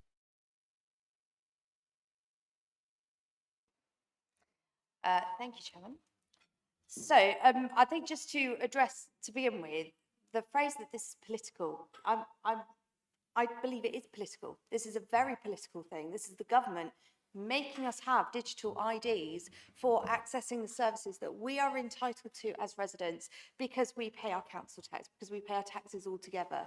I feel very uneasy about government taking a level of control to access particularly employment. That for me is a real overkill in terms of policy to introduce something mandatory to try and tackle and actually try to placate the right wing who we obviously talked about in our previous motion. But the biggest thing for me around the politics is that This is also, it was not in the manifesto of the Labour government. This is something that has come out of thin air, and it wasn't democratically decided. It certainly isn't being democratically received. And I admire Councillor Canavan's faith in his government, that they have his interests at heart, that they will deliver this regardless of actually what residents say, because they appear to have a mandate to do so. But my biggest concern around this is really what this money should go towards. Billions of pounds. So the last one, the last ID that Labour tried to introduce actually cost the taxpayer £4.6 billion altogether, £4.6 billion, and it wasn't even implemented in the end. Now that was all the research, the design, trying to speak to residents about it and understand their views. All of that was at a huge cost to a taxpayer. It wasn't even delivered. So what if we spend another £4.6 billion on that again? Probably more. I mean, that was 10 years, that was 13, gosh, that was a long time ago now. What if we spend all that money again and we have nothing to show for it, something that doesn't actually make the impact that it's intended to do, and doesn't actually change the way in which we access our services? So for me, I don't want to support the digital ID, and I would actually ask Council to join me in making sure that government know our position and that we can actually prioritise the things that matter in our area, such as trying to deal with our send issues and trying to deliver a service that makes the most for families who are really suffering at the moment, because I personally don't see any benefits to this. Thank you. Thank you, Leader. Thank you, Leader. Members, we need to vote on this now via your desk unit, and obviously all in favour or all against. Thank you.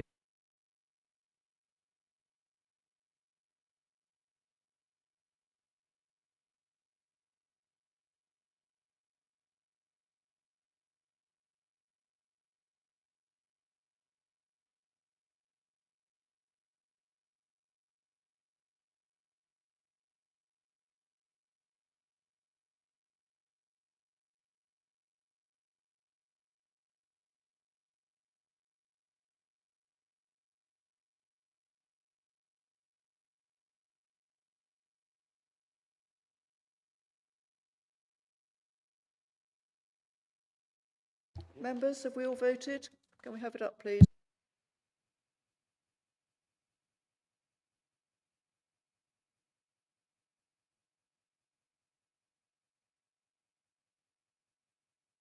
Right, thank you, members. As we see from the board, it is carried. Thank you very much. I'm going to move on to agenda item 4, which is questions from councillors. We've got 4 questions this evening, carried over obviously from last time. I'm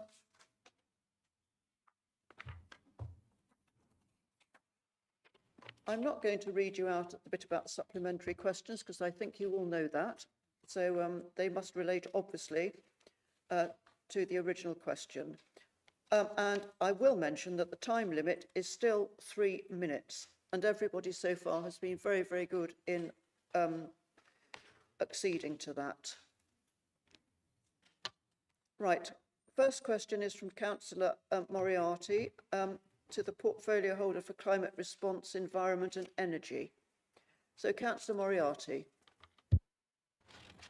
Thank you, Chair. Could councillors be granted access to the provisional schedule of works for regular cleansing and maintenance, which is carried out by the Environmental Services team? Having access to this information would significantly enhance our ability to fulfil our roles effectively. It would reduce the amount of correspondence between councillors and officers, streamline communication and improve transparency for residents. When residents are informed about when and where work is scheduled, it helps to manage expectations and addresses concerns about perceived inconsistencies in service delivery. While I understand that these schedules are subject to change, having a working version available would still be invaluable. And this request aligns with the principles of the Local Government Act, which supports councillors' rights to access information necessary for their duties, and with guidance from the Local Government Association on the importance of timely and relevant information for elected members. Thank you. Councillor Hadley, can you reply, please? Thank you, Chair. Thank you for your question, Councillor Moriarty. I have myself asked several times for this information to be made available, and I have been advised that BCP Council's current approach is not to publish schedules, is aligned with neighbouring authorities across the region. In theory, it provides residents with a schedule to enable them to remove the cars from the streets on a known date to aid cleansing. In practice, from those authorities that do so, it often either results in very few residents actually moving their vehicles, or that residents do move their vehicles and are then frustrated when a crew don't appear. This can be for many reasons, including vehicle breakdowns, sadly quite frequent due to the complexities of the kit, staffing shortages. The LGV drivers are regularly pulled off to support shortages on waste collection crews to ensure the waste gets dealt with. Heavy leaf fall, which means that they're unable to complete as many roads as may have been advertised, or wider emergencies or emerging issues for our area seasonal pressures due to resourcing limitations. The situation has unfortunately been changing for the worse because with more people working from home, residential streets have more cars parked on them, blocking access to sweepers and gully cleaners. But also, with our changing climate, the period of leaf fall is now from September to March, whereas it used to be from November to January. Within BCP, all of our roads and pavements are being rescheduled for mechanical street cleansing to ensure parity of service across BCP, with historical resources greater in Poole than in Bournemouth and Christchurch. I am told that pre-LGR, Bournemouth went from 6 large sweepers down to only 2 covering the whole town. Resources are targeted at areas of greatest need, and alignment with the Environmental Protection Act Code of Practice for Litter and Refuse, whereby zoning is applied. This is part of the rollout of in-cab technology within waste cleansing and the environmental service more generally. Once the new schedules have been worked a number of times to be able to provide reliable trends, this data will be used to adapt the schedules to reflect which roads and footpaths on the network are better able to manage longer periods between sweeps and to identify those locations requiring more frequent cleansing in order to be able to maintain consistent standards. It should be possible to make details on historic and intended cleansing frequencies accessible to councillors and the public via online mapping once these revisions to schedules have been complete. In the meantime, cleansing requests can be made online via the report it function for review by the correct service team. I hope that assists. Thank you, Councillor Hadley. Councillor Moriarty, do you have a supplementary question? May I just check if what the timeline for this kind of new kind of rollout is going to be in terms of when we'll be able to kind of support our residents to have a better understanding of when the schedules will be? Do we have a timeline at all? Councillor Hadley. Thank you for your supplementary question. I'm afraid we don't. We have started rolling out the in-cab technology. That started, I think, in October. The working up of an online active map again is work that I'm aware is underway for other areas. And so, but I can go away and find out and try and get that available to you. Thank you. The next question is from Councillor Patrick Canavan, again to the portfolio holder for climate response, environment and energy. Councillor Canavan. Thank you, Chair. Given the rising cost of food, the long waiting lists for allotments across BCP and the clear benefits allotments bring for healthy eating, mental health and community well-being, will the Council commit to conducting a review of current allotment provision and bring forward proposals to expand access by identifying underutilised council land, prioritising areas of high demand and supporting schools and community groups in accessing growing spaces? Thank you. Councillor Hadley, please. Thank you, Chair. Councillor Canavan, thank you for your question. Providing allotments and community food growing opportunities is a topic that I have a long interest in. With formal allotments, the waiting lists are variable around the area, and that partly depends on whether applicants are seeking space at a specific allotment. Some of our smaller sites have a very long waiting list you could be waiting between 1 year and up to 10 years. Many plots have been reduced in size to encourage and support participation, but managing an allotment plot requires a lot of ongoing physical work to maintain. It is outdoor gymnastics. About a third of the applicants decline the offer when they get to the top of the list. For some time, the team have been working to support the larger allotment associations who self-manage their sites. This has the advantage of greater autonomy, of being able to provide advice and nurturing support to new plot holders, maintaining the shared spaces, cheaper rents, more frequent inspections, and to quickly resolve any issues arising between plot holders or to reallocate plots. There are already 3 self-managed plots in the Bournemouth area, and we're working with a pool site in the process of changing to becoming self-managed. Allotments are the one service that must transfer to the lowest level of local government. Longborough, which is self-managed site, transferred to Throop and Holderness Parish, and all of the Christchurch sites transferred to the new town or parish councils in 2019. Given the community governance review, this would be the wrong time for BCP to be undertaking a review of allotment provision. Any new formal allotment sites need a lot of surveying and preparation, which can be a significant outlay and take time. However, we are actively supporting informal growing opportunities through community and school gardens, ranging from sites like Tatton Organic Patch, a community garden I helped found in 1999, Turner's Nursery Community Orchard, BH15 Growing Together, and others. Many schools now have growing spaces and or orchards in their grounds. It does, of course, depend on having an enthusiastic teacher and or volunteers to sustain them, and often summer holidays reduce access, interest, and thus the crop. The Parks Foundation are supporting food growing in some of our public parks, including, for example, raised beds in Alexandra Park and Redhill Park. Sustaining a group to use the grow zone in raised beds in Churchill Gardens has been a challenge. Projects like the Secret Garden in Boscombe, which has shared skills with many growers, and the Cornerstone Patch in Hamworthy are in particular set up to support the benefits you highlight, and we are working with the Grounded Community and Parks Foundation on food growing proposals for the Kings Park nursery site. And we're supporting the BCP Access to Food project, which aims to map and coordinate the efforts to help those in need of support to access food from across the area, including growing opportunities. Thank you, Councillor Hadley. Councillor Canavan, do you have a supplementary question?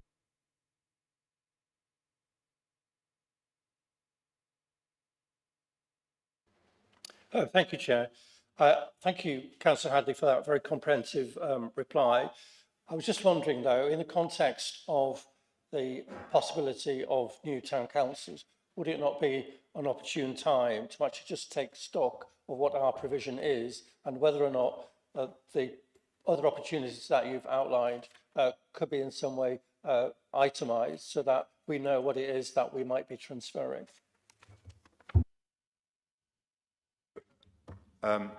Thank you for your supplementary question. I think, as I highlighted, the BCP Access to Food project, which is a project that we support, does map all of those opportunities out across the range. Creating a new formal allotment, it needs the ground to be of good agricultural quality. So there's a long process and effort involved to make it a formal allotment.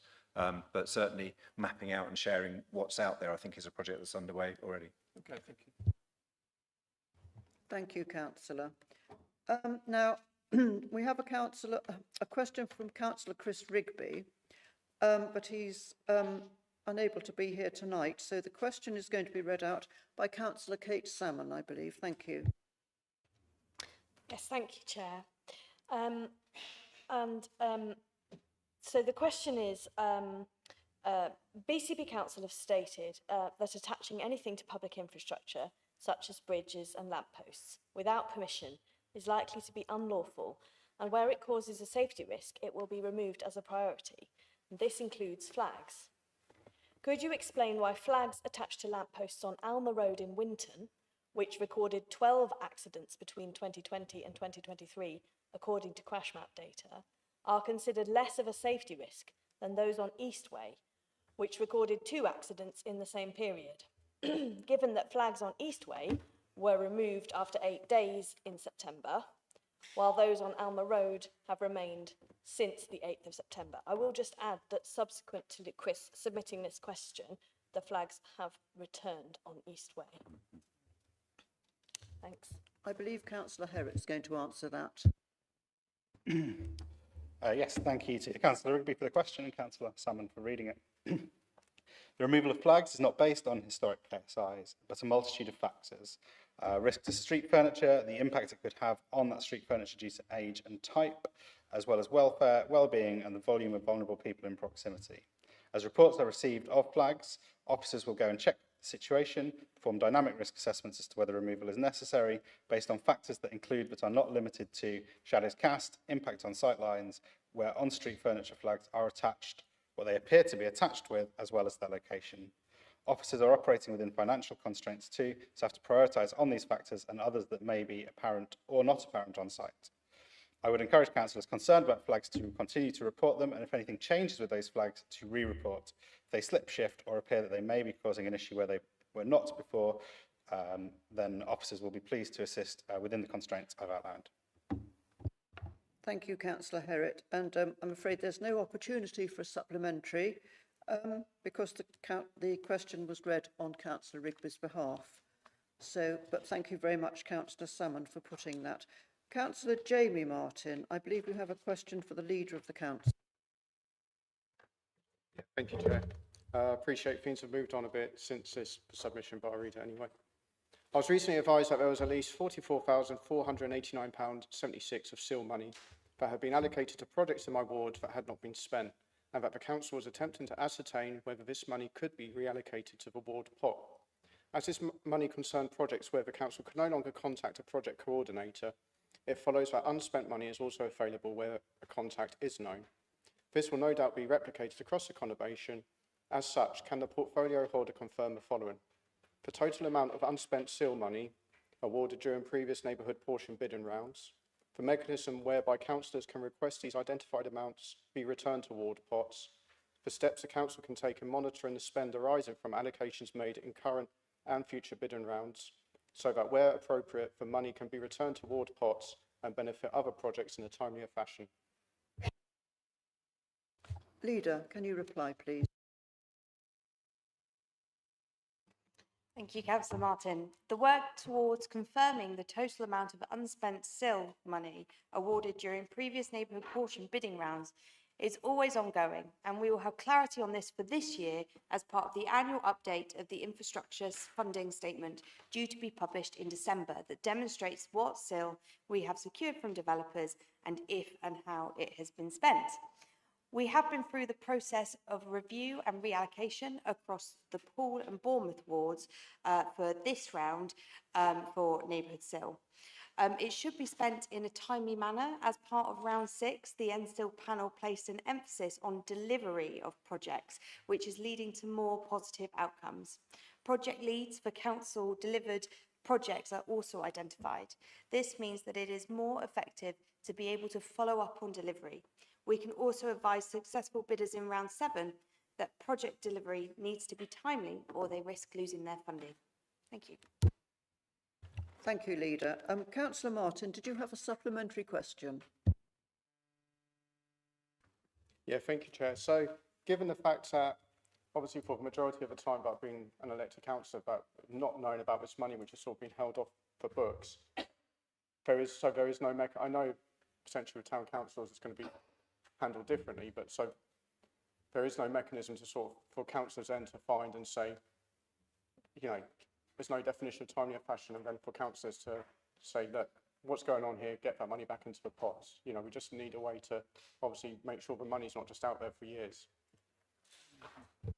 Leader, can you reply?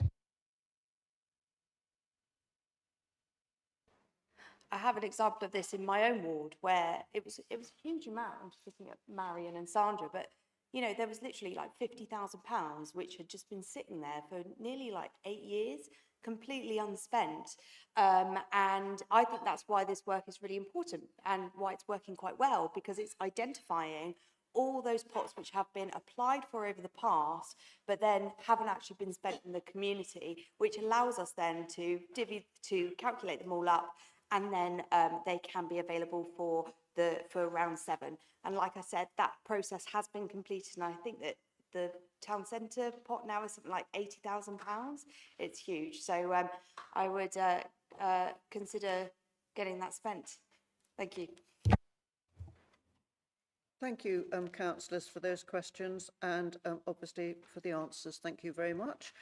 moving on to item 5 on the agenda, urgent decisions taken by the Chief Executive in accordance with the Constitution. Are there any, Chief Executive? There are no urgent decisions taken. Thank you very much. Before you go, members, I'd like to thank you very much for your patience. I know it wasn't an easy meeting, and I will close the meeting now at 21:20. Thank you.